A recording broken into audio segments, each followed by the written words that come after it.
कृष्ण कृष्ण कृष्ण हरे हरे.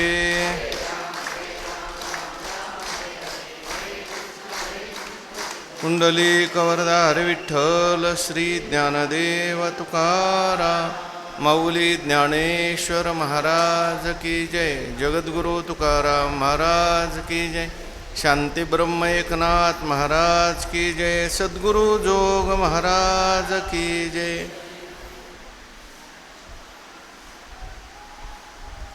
न कांक्षे विजयम कृष्ण न च राज्यम सुखानि च किन्नो राज्येन गोविंद किं भोगैर्जीवितेन वा.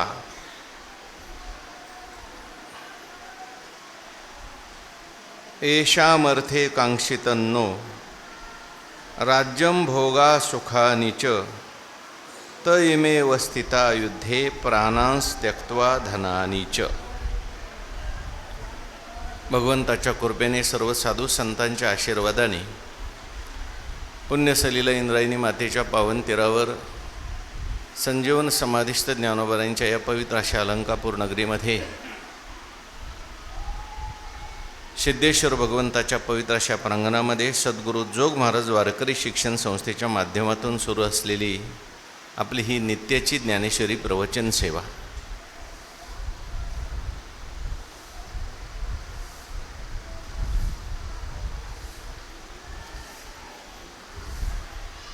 सेवेकरता या ठिकाणी उपस्थित असलेले माऊली स्वरूप सर्व भाविक भक्त श्रोते सज्जन माता भगिनी सर्वांच्या चरणी वंदन करून आपण सर्वांनी मिळून या ठिकाणी ही चिंतन सेवा करायची आहे.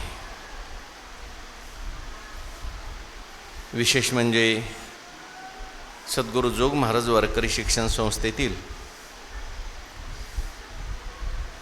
संस्थेचे जे 4 आधारस्तंभ होते त्यापैकी वैकुंठवासी प्रातस्मरणीय परमपूज्य वैकुंठवासी मारुती बाबा गुरव यांचाही या ठिकाणी सप्ताह सुरू आहे. त्या निमित्ताने सकाळी कीर्तन आहेत, संध्याकाळी कीर्तन आहेत. सद्गुरू जोग महाराजांना ज्यांनी वारकरी शिक्षण संस्था काढण्याकरता आग्रह धरला, ज्ञानेश्वरी प्रवचनाची जी सेवा आहे वैकुंठवासी परमपूज्य मारुती बाबांनी सुरू केली. चरित्रामध्ये असं आलं आहे त्यांनी माऊलीच्या मंदिरामध्ये 25 वेळा सगळी ज्ञानेश्वरी सांगितली. संपूर्ण ज्ञानेश्वरी 25 वेळा सांगितली. संस्थेमध्ये सुद्धा ते ज्ञानेश्वरीचे पाठ घेत होते, ज्ञानेश्वरीचं प्रवचन करत होते. अगदी शेवटपर्यंत डॉक्टरांनी सांगितलं होतं आता बोलू नका, तरीसुद्धा एखाद्याचं प्रवचन चालू असेल तर त्याच्यात ज्ञानेश्वरीचं प्रमाण ते द्यायचे. वैकुंठवासी लक्ष्मण बाबा प्रवचन करायचे, पण मारुती बाबा आत असले तरीसुद्धा खोलीतून ते प्रमाण देत होते. एवढं ज्यांचं ज्ञानेश्वरीवर प्रेम होतं.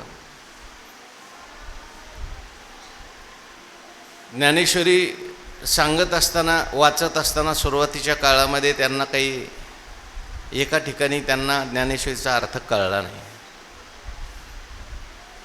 दरवी शब्द आला ज्ञानेश्वरीमध्ये. काय ओवी? ना तरी नाना रसी रिगोनी दरवी जैसी परी रस स्वादासी नेने जेने. ना तरी नाना रस स्वादाशी. दरवी म्हणजे काय असावं? सुरुवातीचा काळ असेल बरं का, त्यामुळे त्यांना ते कळलं नाही. त्यांनी दरवी काय कोणाला विचारायचा प्रयत्न केला तर एक आजी तिथे पारायण करायला बसल्या होत्या. म्हटले अहो महाराज, दरवी म्हणजे पळी. ज्ञानोबारायांनी पळीचं उदाहरण दिलंय. पळी अनेक पंचपक्वांनात जाते वाढण्याकरता, परंतु ती मात्र त्यापासून रसापासून अलिप्त असते. तसं माणसाने सगळ्या रसात जावं परंतु अलिप्त राहावं. मग मारुती बाबांना असं वाटलं एवढ्या सामान्य बाईला कळतं आणि मला कळत नाही, आता मात्र मी ज्ञानेश्वरीचं अनुष्ठान करणार. म्हणून ज्यांनी जन्मभर ज्ञानेश्वरीचं अनुष्ठान केलं आणि ज्ञानेश्वरी सगळ्यांना शिकता यावी, ज्ञानेश्वरी शिकण्याची सगळ्यांची व्यवस्था व्हावी. लोक यायचे ज्ञानेश्वरी ऐकायला, बाबांची ज्ञानेश्वरी ऐकण्याकरता लांबून लांबून लोक येऊ लागले. त्यांची व्यवस्था व्हावी म्हणून महाराजांना आग्रह धरला. जोग महाराजांना आणि आपल्या वारकरी शिक्षण संस्थेची स्थापना झाली. म्हणून त्यांच्याही पुण्यस्मरणाच्या निमित्ताने त्यांना वंदन करून आपला जो नित्याचा विषय चालू आहे त्याचा विचार करूया. भगवान श्रीकृष्ण परमात्मा अर्जुनांचं निमित्त करून दिव्य असा गीतेचा उपदेश करतात. हा उपदेश ज्ञानेश्वर महाराजांनी ज्ञानेश्वरीच्या माध्यमातून सुलभ रीतीने आपल्याला सांगितलेला आहे. 32वा आणि 33वा श्लोक याचा विचार आज आपल्याला करायचा आहे. पहिला जो अध्याय होतो शास्त्र प्रवृत्ती प्रस्ताव. पहिला जो अध्याय आहे हा अधिकारी सांगणारा अध्याय आहे. बहुतेक ग्रंथामध्ये जे काही पहिले अध्याय असतात त्याच्यामध्ये अधिकाऱ्याचं निरूपण केलेलं असतं. कोणत्याही ग्रंथामध्ये प्रवृत्ती होण्याकरता अनुबंध चतुष्टाचा आपण विचार करतो. अनुबंध चतुष्टामध्ये 4 गोष्टी सांगितलेल्या असतात. कोणत्या कोणत्या? अधिकारी, विषय, प्रयोजन आणि संबंध. या ग्रंथाचा अधिकारी कोण आहे? तो अधिकारी कसा असला पाहिजे? कारण अधिकाऱ्याचा आणि फलाचा संबंध असतो. फल मिळायचं असेल, प्रयोजन म्हणजे फल. गीतेचं फल काय आहे? ओवी सांगा. तेथ अविद्या नाशु हे स्थळ, तेने मोक्ष पादान फळ, या दोन्ही केवळ साधन ज्ञान. गीतेचं फळ हे मोक्ष आहे. आत्यंतिक दुःखाची निवृत्ती आणि परमानंदाची प्राप्ती हे गीतेचं फळ आहे. आणि त्या फळासाठी अधिकाऱ्याचा आणि फळाचा संबंध आहे. अनाधिकारी मनुष्य असेल, त्याने किती वर्ष साधन केलं त्याला फळ प्राप्त होत नाही. लोक म्हणतात आम्ही इतके दिवस परमार्थ करतोय, अजून आम्हाला काहीच फळ मिळालं नाही. गुरुवर्य एक विनोद सांगत असतात. एका सिद्ध महात्म्याकडे एक मनुष्य गेला. काय तुझी इच्छा आहे बाबा? मला संतती झाली पाहिजे. सिद्ध महात्मे होते. म्हणले एक काम कर, पुढच्या वेळेस येत असताना तुझ्या पत्नीला बरोबर घेऊन ये. तो म्हटला माझं अजून लग्नच नाही झालं, तुला संतती कशी होईल? तू त्याचा अधिकारी नाहीस. तसं वेदांत शास्त्राचा अधिकारी, मोक्षाचा जो अधिकारी आहे तो कसा असला पाहिजे? किंबहुना ज्ञान ऐकण्याचा अधिकारी. आता गीता सांगायचं आहे. भगवान परमात्मा दुसऱ्या अध्यायातूनच ज्ञान सांगायला सुरुवात करणार आहेत. पण ज्ञान सांगण्याचा जो अधिकारी आहे तो अधिकारी कसा असला पाहिजे? म्हणून ज्ञानोबाराय बोलतात, पंक्तीला बसा तुम्ही, पण कोणाच्या पंक्तीला बसा? अहो अर्जुनाची पांती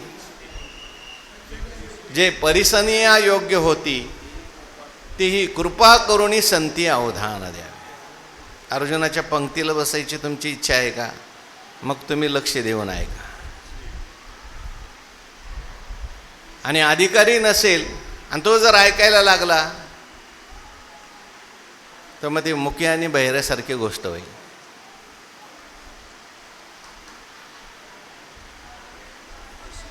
ऐशी हळवारपणा जरी येईल तरीचे हे उपयोगा जाईल. एरवी आगवी गोठी होईल मुखिया बहिरेची. म्हणून गीतेचा अधिकारी हा पहिल्या स्कंदामध्ये सांगितलेला आहे, पहिल्या अध्यायात सांगितलं आहे. अर्जुन हा गीतेचा अधिकारी आहे. पहिल्या अध्यायाचं नाव आहे अर्जुन विषाद योग. आपण पाहून आलो अर्जुनाच्या जीवनातला विषाद जो आहे तो सुद्धा काय झाला? योग झाला. मनुष्याच्या जीवनामध्ये दुःख असावं दुःख यावं, पण ते दुःख आपल्याला योग करता यावं. दुःखसुद्धा आपल्याला चांगल्या गोष्टीकडे घेऊन जाणारं असावं. बऱ्याच वेळेला दुःख येतं आणि दुःखात मनुष्य नास्तिक बनतो. दुःखात मनुष्य आणखीन त्या ठिकाणी वाईट करायला लागतो. काय आमचं देवाने चांगलं केलं आहे, दुःख आलं माळच काढून टाकली, वारीच सोडून दिली, आणखीन नास्तिक बनतो. पण जो पुण्यवान असतो त्याच्या जीवनामध्ये जर दुःख आलं तर तो आणखीन देवाच्या जवळ जातो. उलट दुःख ही सुद्धा त्याच्या जीवनात देवाने केलेली कृपा आहे असं समजतो. दुःखातून तो आणखीन देवाजवळ जातो, नामस्मरण करतो, प्रतिकूल परिस्थिती अनुकूल करून घेतो. तेव्हा हा विषाद जो आहे तो सुद्धा अर्जुनाच्या जीवनातला प्रसाद बनलेला आहे. गीतेची उत्पत्ती, गीतेचं प्रगटीकरण हे युद्धात झालेलं आहे. आपण नेहमी त्याचं चिंतन करतो. युद्ध म्हणजेच संघर्ष, युद्ध म्हणजे विक्षेप. ऐशिया समयी कर्कशे भोगीजत स्वानंद राज्य कैसे, आजी भाग्योदय हा नसे अनिके ठाई. म्हणून आपण नेहमी चिंतन करतो भगवंतांनी गीता युद्धात का सांगितली. वैकुंठवासी मामासाहेब दांडेकर यांनी असं लिहिले, भगवंतांनी वनातली विद्या रणात आणली. पूर्वी लोक जायचे वनामध्ये, जंगलात गेलेले जे लोक आहेत, एकांतात गेलेले लोक आहेत, ते याचं चिंतन करायचे. आजही श्रवण करायचं असेल तर लोक म्हणतात संन्यस्य श्रवणम कोरियात, संन्यास घ्या मग श्रवण करा. आजही वेदांत शास्त्र असं म्हणतं खरा श्रवणाचा अधिकारी जो आहे तो संन्यासीच आहे. पण ही ज्ञानोबारांची कृपा आहे. प्रगट गुह्य बोले विश्व ब्रह्मची केली, जयाने घातिली मुक्तीची गवादी, मेळविली मांदी वैष्णवांची. आपल्या सगळ्यांच्या करता हे, कारण हे शास्त्र जे आहे एकांतातलं शास्त्र नाही, ज्याचा आणि व्यवहाराचा काही संबंध नाही, त्याच्यासाठीच हे गीता आहे असं नाही. हे व्यवहारातलं शास्त्र आहे. आपलं जीवन जगत असताना, जीवन म्हणजे एक प्रकारचं युद्धच आहे, जीवन म्हणजे एक प्रकारचा संघर्षच आहे. तुकाराम महाराज म्हणतात ना, रात्रंदिवस आम्हा युद्धाचा प्रसंग, अंतर्बाह्य जग आणि म्हणून. बाहेर जगाबरोबर युद्ध करावं लागतं आणि आत मनाबरोबर युद्ध करावं लागतं, इंद्रियाबरोबर युद्ध करावं लागतं.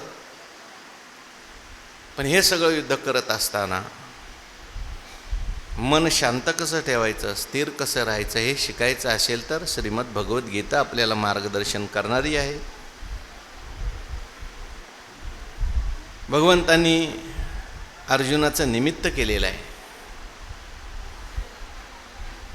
वास्तविक पाहता अर्जुन महाराज भगवान परमात्मा असताना अर्जुन महाराजांच्या मनात शोक निर्माण होणं, मोह निर्माण होणं, अज्ञान निर्माण होणं शक्य नाही.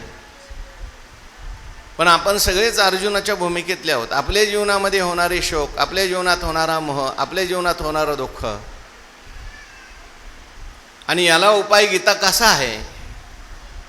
गीतेच्या चिंतनाने आपल्या जीवनातलं हे सगळं दुःख आपण त्याच्यावर विजय कसा मिळवू शकतो हे सांगण्याकरता म्हणून हे अर्जुन महाराजांचा विषाद सांगितलेला आहे. हा पहिला अध्याय जो आहे अधिकारी, वेदांत शास्त्रामध्ये अधिकारी कसा असला पाहिजे सांगितलं. काल का परवा मी त्याचा उल्लेख केला आहे धावता. कोण आहे वेदांत शास्त्राचा अधिकारी? ज्याचा मल गेला, ज्याचा विक्षेप गेला आणि पुन्हा साधन चतुष्ट संपन्न जो झालेला आहे. आणि साधन चतुष्ट संपन्न होऊन जो आवरण भंगा करता श्रीगुरूंच्याकडे गेलेला आहे. हा साधन चतुष्ट संपन्नता जी आहे ती सगळी ह्याच्यात सांगितलेली पहिले अध्याय. काय साधन चतुष्टमध्ये काय काय हो बोला.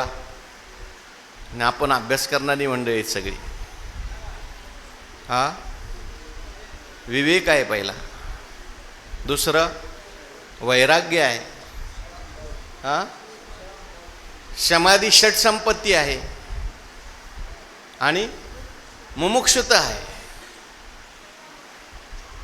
पहिला विवेक आहे. मनुष्याच्या जीवनामध्ये विवेक झाला पाहिजे. विचार फार महत्त्वाचा आहे. कोणता विवेक आहे? पैसे कसे मिळवायचे, घर कसं बांधायचं, हा विवेक जो आहे तो जीवनातला लौकिक विवेक आहे. विवेकाची व्याख्या सांगितली. ज्ञानोबा म्हणतात देहजीवाची मेळणी, उदय जेत सुहे पाणी, तो विवेक अंतकरणी. देह आणि जीव यांचा जो काही संबंध आलेला आहे त्याला वेगळं करायचे का. चाचुचेनी सांडसे खांडीजे पै पाणी राजहंसे, सलिली पै जैसे एक होऊनी मिनली असे. आत्मा काय, अनात्मा काय. सांडोनी अनात्मवर्ग नीर, आत्मरसाचे क्षीर चरताती जे सविचार राजहंस. जगामध्ये खरं काय आणि खोटं काय, नित्य काय अनित्य काय, चांगलं काय वाईट काय, आणि वाईटाचा त्याग करायचा आणि चांगलं ग्रहण करायचं आहे, एवढ्यापर्यंत विवेक. नुसतं कळून चालत नाही बरं का. चांगलं काय वाईट काय आपल्यालाही कळतं, नित्य काय अनित्य काय आपल्यालाही कळतं, पण आपण नेमकं अनित्य घेतो, नित्य सोडून देतो. म्हणून विवेकाची व्याख्या करत असताना सांगितलं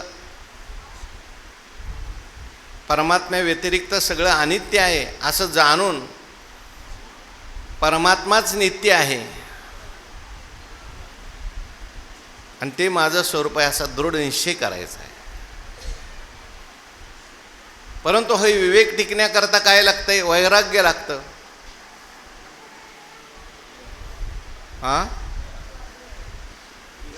विरक्ती वाचोनी कही ज्ञानाशी तगनीची नाही, ऐसे विचारोनी ठाई ठेविले देवे. ते हे विषय वैराग्य. वैराग्य म्हणजे काय? दुसऱ्याचा द्वेष करणं म्हणजे वैराग्य आहे का? एकांतात जाणं म्हणजे वैराग्य आहे का? वैराग्याची व्याख्या सांगितली. अहिचे का अहिकीचे का स्वर्गीचे, भोग पायिक झाल्या इच्छेचे, परिभोगावे हे न रुचे मनामाची. पण विवेकानंतर मग वैराग्य सांगितलं. तैसी संसारा या समजता, जाणे जे जे अनित्यता, ते वैराग्य दवडिता पाठी लागे. विवेकानंतर ही सगळी साधनं सांगितली. बऱ्याच वेळेला वैराग्य येतं परंतु ते मोहातून आलेलं असतं, दुःखातून आलेलं असतं. घरात काही भांडणं झाली, कटकट झाली की माणसाला असं वाटतं चला आळंदीला, चला पंढरपूरला, चला जंगलात. थोड्या वेळाने सगळं अनुकूल झालं की परत वाटतं घरी जावं.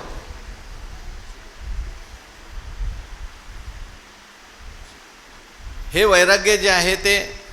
म्हणून काय वैराग्याचे प्रकार सांगितले. स्मशान वैराग्य,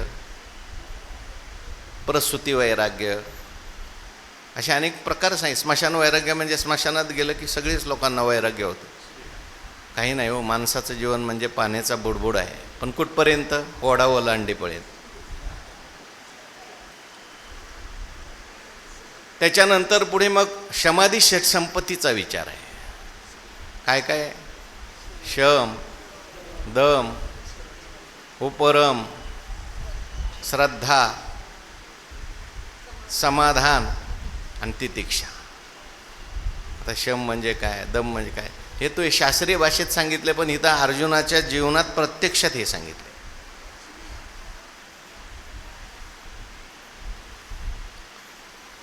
युद्धाकरता गेलेले अर्जुन महाराज जे आहेत त्यांच्या अंतःकरणामध्ये मोह निर्माण झाला. त्याचं कार्य आहे शोक. आणि दुःख. शोक निर्माण झाला, त्याचा परिणाम शरीरावर झाला. हातातून धनुष्यबाण निसटले आणि दुःख करू लागलेले अर्जुन महाराज. देवाला म्हणतात, देवा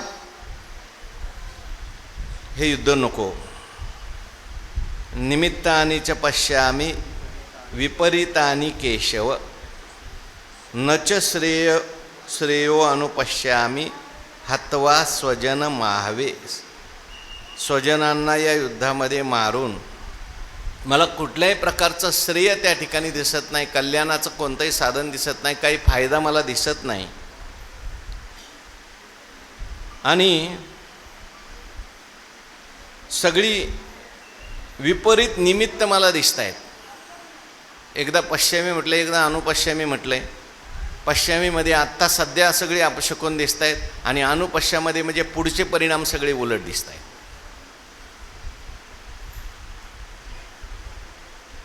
एकदा मनुष्याच्या अंतःकरणात मोह निर्माण झाला, शोक निर्माण झाला, त्याची बुद्धी अस्थिर झाली,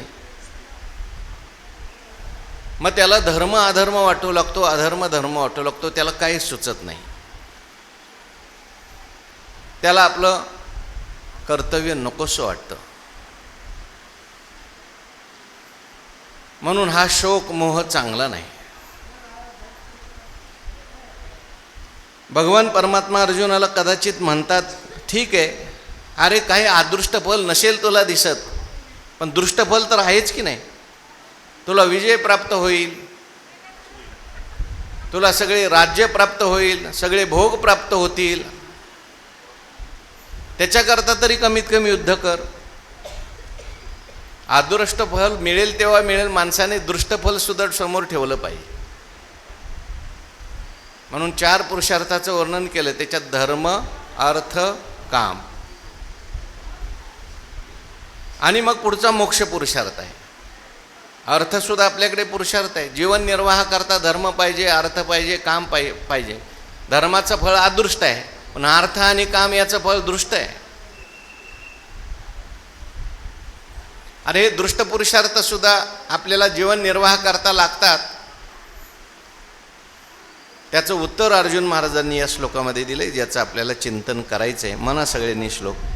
न कांक्षे विजयम कृष्ण न च राज्यं सुखानि च किन्नो राज्येन गोविंद किं भोगैर जीवितेन वा येषामर्थे कांक्षितन्नो राज्यं भोगाः सुखानि च तयमेव स्थिता युद्धे प्राणांस्त्यक्त्वा धनानि च.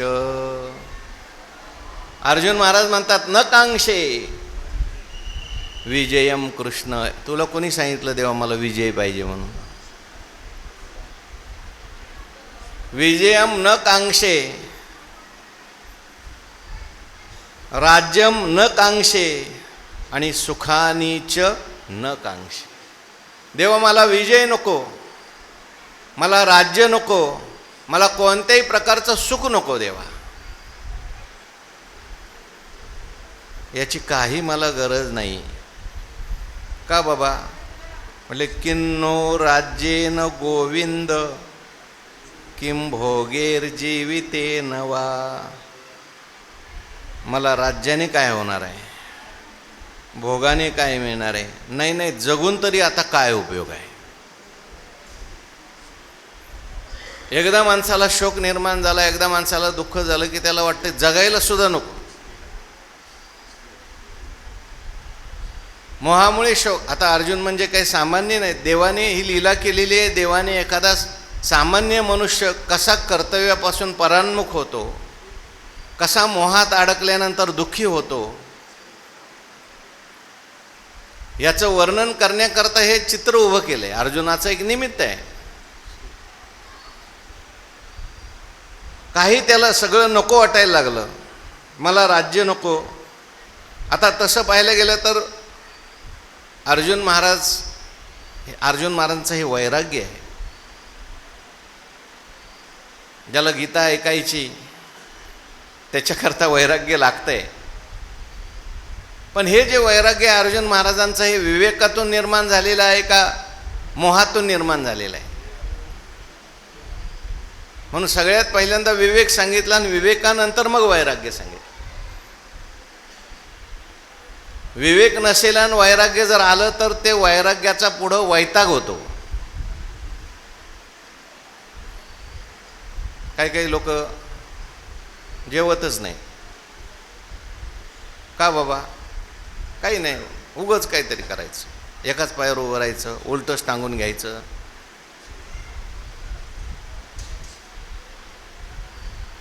काहीतरी वेगळं करायचं म्हणून जेवायचंच नाही.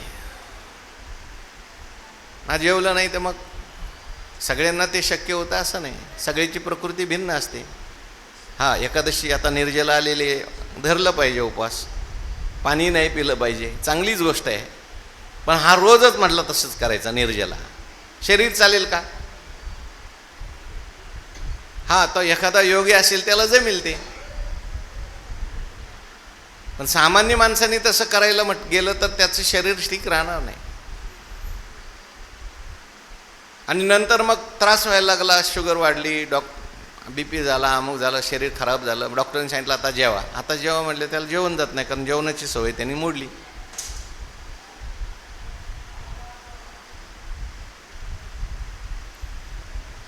वैराग्य असावं, परंतु त्या वैराग्याला विवेकाची जोड पाहिजे. विवेकासहित वैराग्याचे बळ धगधगीत ज्वाळ अग्नी जायचा.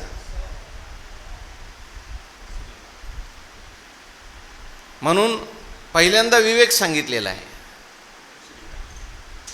अर्जुन महाराजांना जे वैराग्य निर्माण झालेलं आहे तसं तर अर्जुन महाराजांनी विजयही प्राप्त केलेला आहे, बरोबर, अर्थही प्राप्त केला आहे. धनंजय नाव का प्राप्त झालं आहे?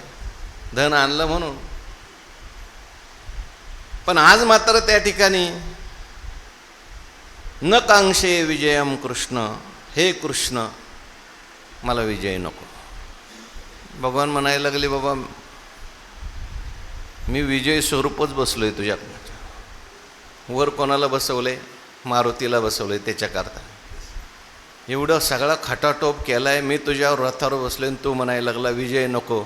याच्यात बदनामी तुझी होईल का माझी होईल?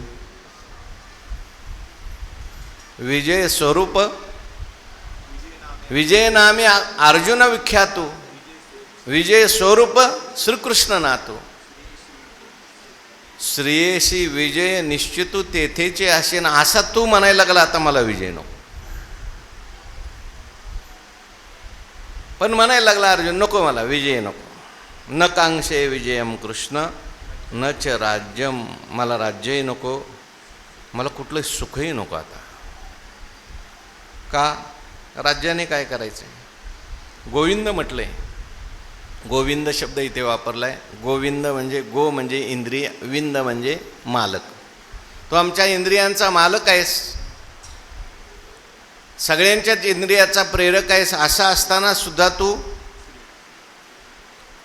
का बरं मला या युद्धात प्रवृत्त करतो? तुला माझ्या अंतःकरणातली स्थिती कळत नाही का?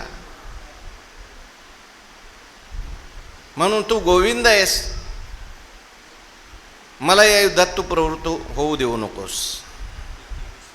कारण माते केवी श्रीहरी मनसी पाहता संग्राम करे, कर्मी सुता किन्नो राज्येन गोविंद किम भोगेर.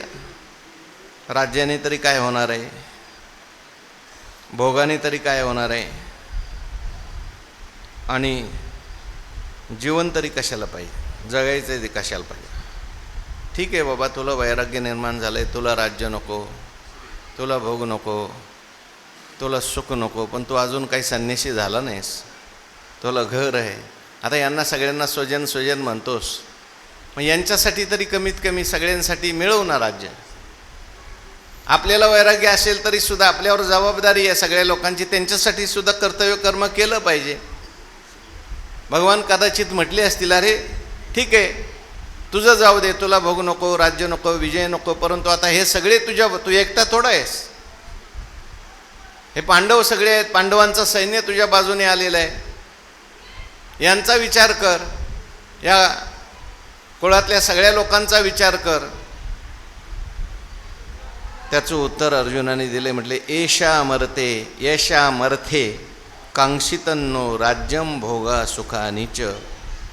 ज्यांच्याकरता आम्हाला राज्य पाहिजे, भोग पाहिजेत, सुख पाहिजेत, सुखाची साधनं पाहिजेत, ते इमे अवस्थिता युद्धे, ते सगळे युद्धामध्ये आलेले आहेत. नुसते आलेले आहेत का? म्हटले प्राणांस त्यक्त्वा धनानी च. सगळे घरदार सोडून आलेले आहेत, धन सोडून आलेले आहेत, धनाची आशा सोडून आलेले आहेत आणि प्राणावर सुद्धा, प्राणसुद्धा त्याग करून आलेले आहेत, मरायचंय म्हणून आलेले आहेत. या ठिकाणी अर्जुनाच्या अंतकरणातल्या दैवी संपदेचं वर्णन आपल्याला दिसत आहे. जरी मोह असला तरी सुद्धा सगळे जे गुण आहेत ते सगळे दैवी संपत्तीचे गुण आहेत. म्हणून तर भगवान परमात्मा रथावर बसलेला आहे. म्हणून तर आता भगवान परमात्मा पुढे गीता सांगणार आहे.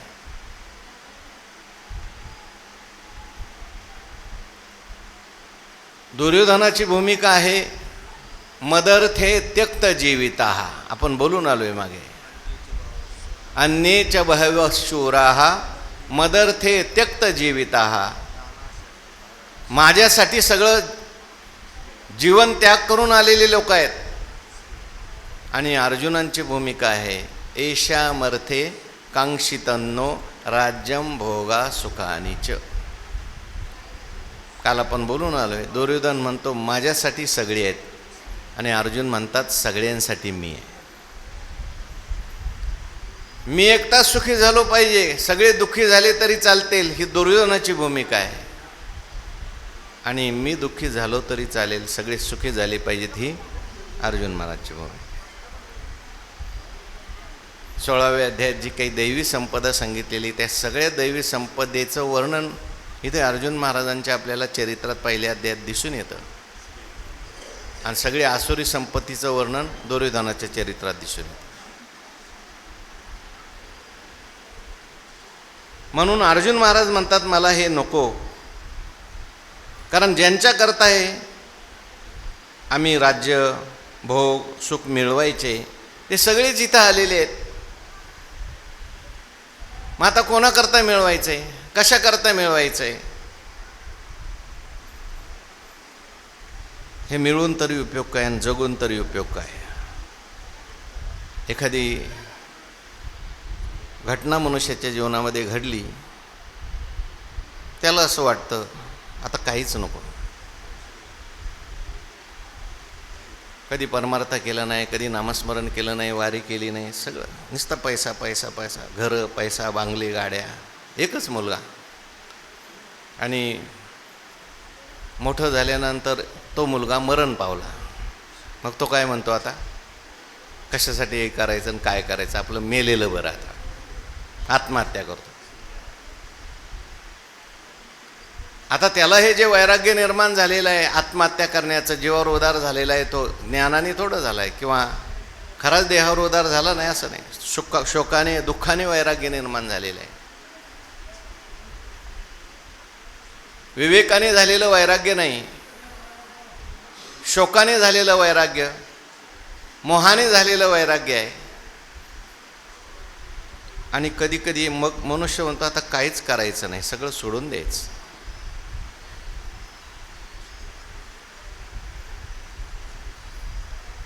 अर्जुन महाराज सुद्धा म्हणतात आता मला काही नको. ज्ञानेश्वर महाराजांनी याचं चिंतन केले थोडंसं, त्याचाही विचार पाहू. ओवी नंबर 210 वाचा सगळ्यांनी ओवी. तया विजयवृत्ती काही मज सर्वथा काज नाही, एत राज्य तरी काही हे पावोनिया. तया विजयवृत्ती काही मज सर्वथा काज नाही. विजयवृत्तीचं मला काही काम नाही म्हणतो. आता सामान्य आहेत का अर्जुन? ज्यांनी कधी पराजय जीवनात पाहिलाच नाही, कायम विजय मिळवलेला आहे,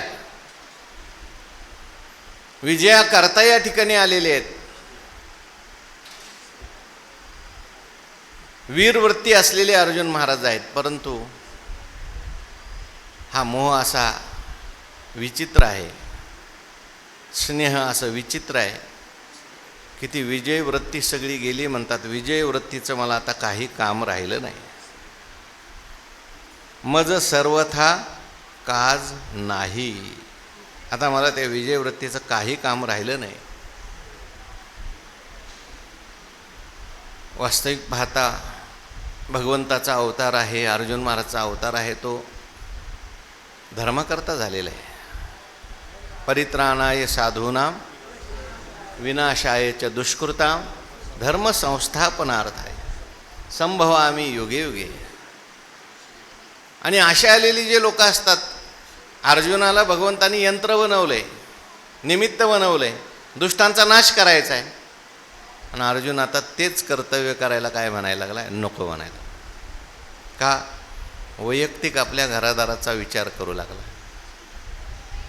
ज्याला मोठं कार्य करायचं असेल, जगत कल्याणाचं कार्य करायचं असेल, त्याला स्वजनाचा मोह सोडावा लागतो. नाहीतर मग मोह धरलिया ऐसे होईल, जे अस्ति प्रतिष्ठा जाईल, परलोकही अंतरेल आहिकेश. मारुती बाबांनी आपल्या स्वतःच्या घरीच मधुकरी मागितली असं म्हणतात. संस्था काही लांब नव्हती जास्त, जुनी संस्था, ते घरी जायचे मधुकरी मागायला. आता घरी गेल्यानंतर धर्मपत्नी ज्या होत्या, मुद्दाम आई जी होती ती त्यांच्या पत्नीला मधुकरी वाढायला पाठवायची. म्हणजे कमीत कमी तू गेल्यावर तरी तो घरी येईल बाबा, येऊ दे. दिवसभर ते संस्थेत जाऊन बसतात, संस्थेचं कार्य, संस्था नेहमी. मग पत्नीच्या वाढण्याकरता यायच्या, त्यांच्या डोळ्यात अश्रू यायचे. ते म्हणे रडू नको, तुला जास्त काळजी वाटते तर 4 भाकरी आणखीन टाक, 2 पोरं आणखीन जेवतील, पण तू रडू नको. हे वैराग्य त्यांना विवेकातून प्राप्त झालेले आहे. संसाराच्या नावे घालून या शून्य वाढत हा पुण्यधर्म केला. आज आपल्याला ही संस्था दिसते, आज आपल्याला हे ज्ञानेश्वरीचं प्रवचन दिसतं. ह्याला सगळ्याला कारण कोण आहेत? मारुती बाबा आहेत, लक्षात ठेवा. अर्जुन महाराज त्या ठिकाणी म्हणायला लागले, तर या विजयवृत्ती काही मज सर्वथा काज नाही. मला काही नको, येथ राज्य तरी काही हे पाहून या. आता हे राज्य जरी मला प्राप्त झालं तर त्याचा काय उपयोग आहे? मला राज्याचा उपयोग नाही काय मला. का बरं? या सकळा ते वधावे, मग जे भोग भोगावे, ते नकोत आगवे पार्थ म्हणे. जळोते का? जळोत आगवे पार्थ म्हणे.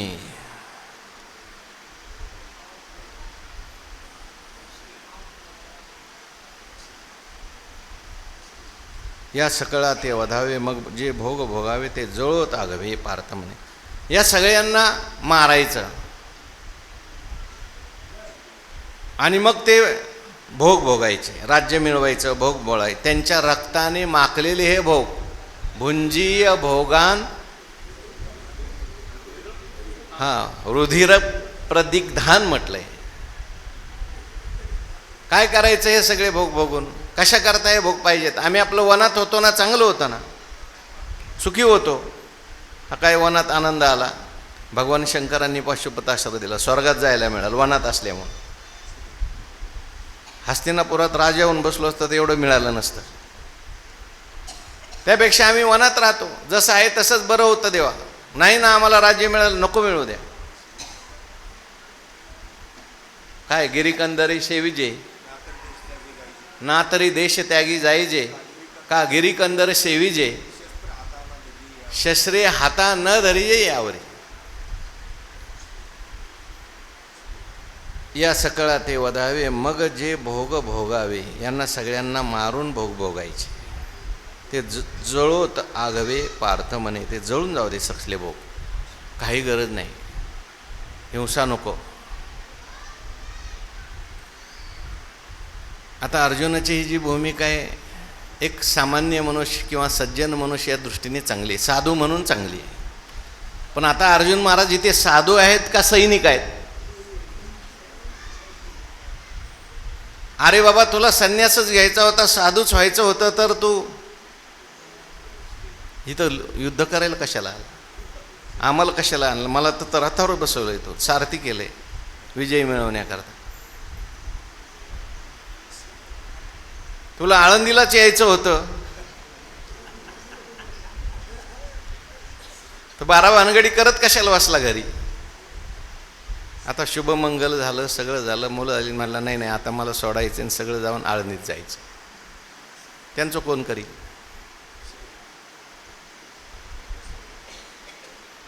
त्याचा दोष लागेल तुला.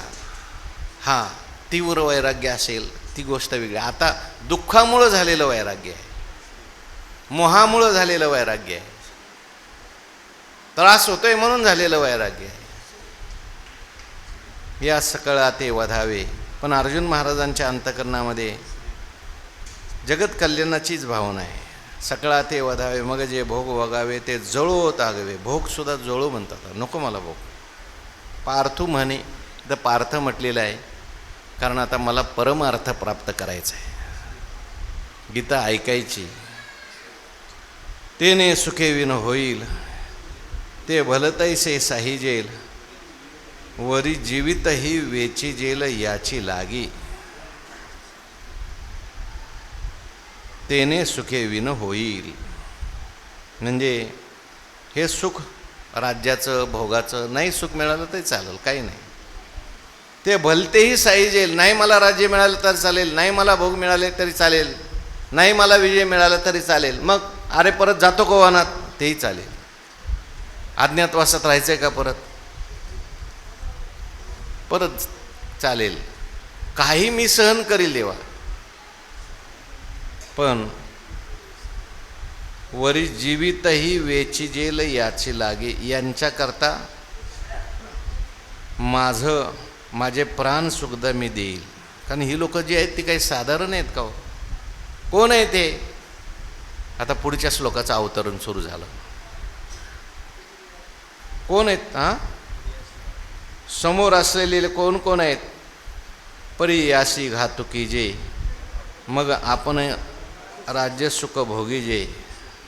पुढल्या ओळीपासून अवतरण सुरू होतं. परी यासी घातुकी जे, मग आपण राज्य सुख भोगी जे, हे स्वप्नी मन माझे करू न शके. या सगळ्यांचा घात करायचा आणि मग आपण राज्य सुख भोगायचं.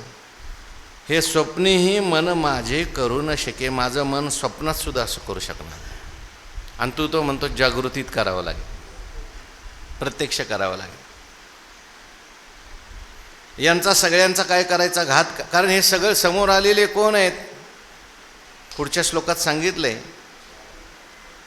किंवा मागच्या श्लोकामध्ये सांगितलं. आचार्या पितर पुत्रास तथैव च पितामहा, मातुला हा शशुरा पौत्रा शाला संबंधिनस्तथा. हे सगळे आहेत. आता आचार्य घेतलेले आहेत पहिले.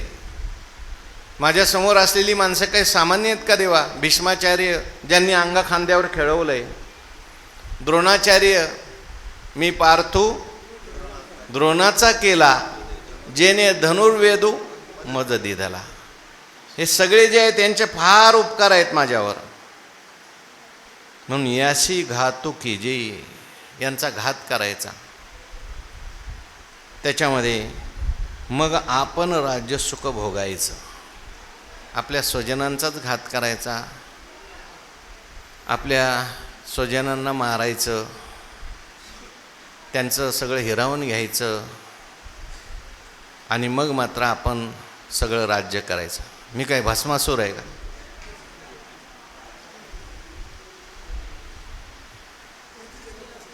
जेथीचे या कृपा लाहिजे वरू, तेथेची मनी व्यभिचारू. तरी काय मी भस्मासुरू? ज्यांनी उपकार केला, ज्यांनी मदत केली, त्यांनाच त्रास द्यायचा. ज्या आईवडिलांनी त्या ठिकाणी शिकवलं, लहानाचं मोठं केलं, काय केलं तुम्ही आमच्यासाठी? काही तुमचा आमचा संबंध नाही. तसे आता हे भीष्माचार्य, द्रोणाचार्य, कृपाचार्य यांनीच आम्हाला घडवले ना देवा. अर्जुनाचं तसं काही चुकतंय का हो? तुम्हाला चुकतंय वाटतंय का?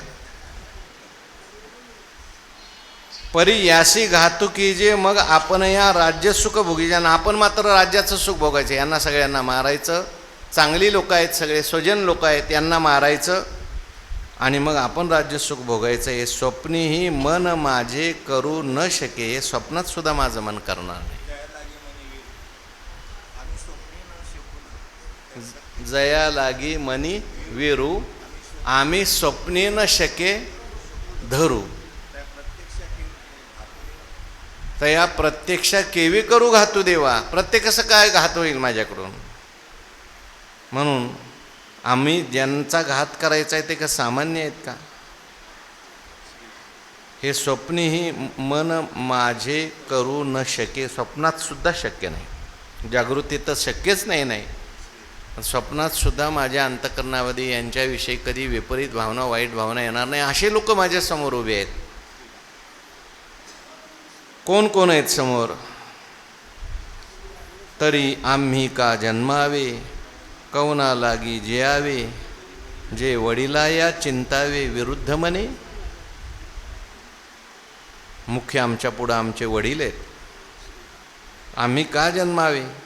आमचा जन्म कशाकरता झालेला आहे? कौना लागी जियावे. कोणाकरता जगायचं आहे? जे वडिला या चिंतावे विरुद्ध म्हणे. जर या गुरुजनांचं, वडीलधाऱ्यांचं अनिष्ट जर मनाने चिंतन करायचं असेल तर जन्माला कशाला यायचं? आणि जगायचं तरी कोणासाठी?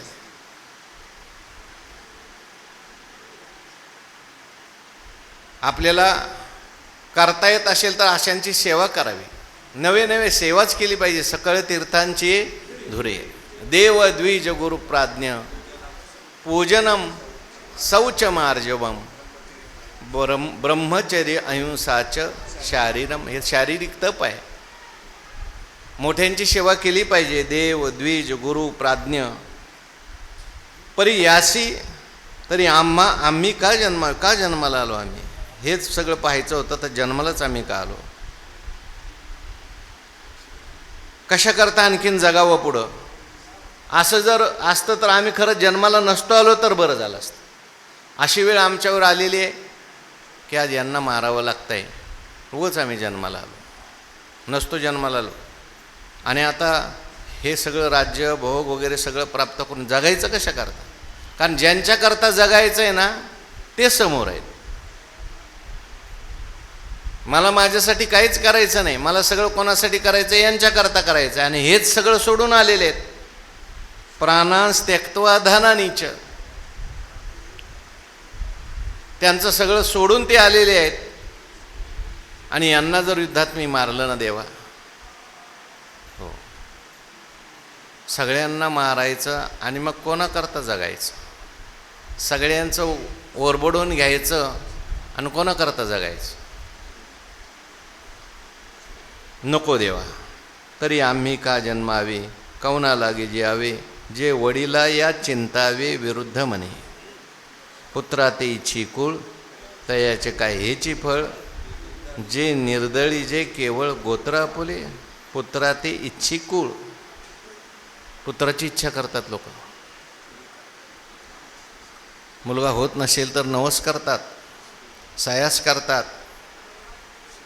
तो आत्मदेव ब्राह्मण बिचारा साधूकडे गेला. मुलं होण्याकरता लोक किती प्रयत्न करतात. कशा करता? पुत्र शब्द वापरला इथे. पुत्र म्हणजे पूत नावाचा एक नरक आहे.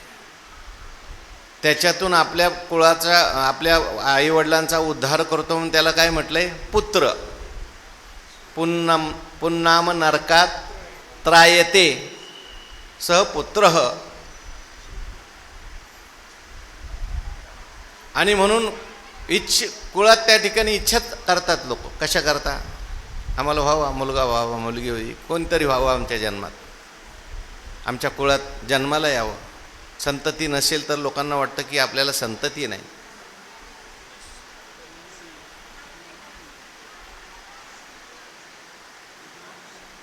आपल्याला पुढे पिंडदान करणारा कोणीतरी पाहिजे असं सगळ्यांना वाटतं. कशाकरता लोक इच्छा करतात? ह्याच्याकरता का? पुत्रा ते इच्छी कुळ तयाचे काय हेची फळ. ह्याच्याकरता जन्माला घातलं का आम्हाला? अहो, आमच्या कुंती मातेने त्या ठिकाणी तपश्चर्या केली, दुर्वास ऋषीची सेवा केली आणि सेवा करून दुर्वास ऋषीकडून आशीर्वाद मिळाले 5 आणि त्या आशीर्वादाचं फळ म्हणून आम्ही जन्माला आलो. कुंतीने तपश्चर्या याच्याच करता यावीत का? असे मुलं जन्माला येईन त्यांनी सगळ्या कुळाला मारावं.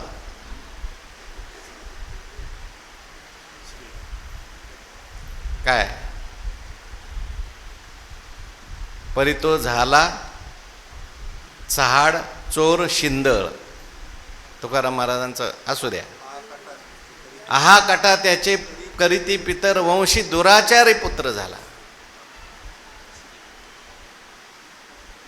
ह्याच्याकरता त्या ठिकाणी कुळाने आमच्या इच्छा केली होती का आम्हाला मुलगा पाहिजे, आमच्या कुळात जन्म व्हायला पाहिजे मुलाचा.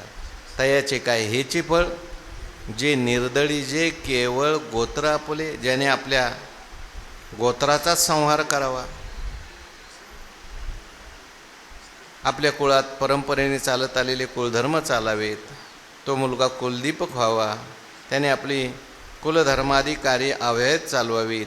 कीर्ती वृद्धंगत करावी. कुलाचा विस्तार व्हावा. संतती केवळ विषय सुखाकरता नाही. शास्त्राने आज्ञा केली प्रजातंतु मा,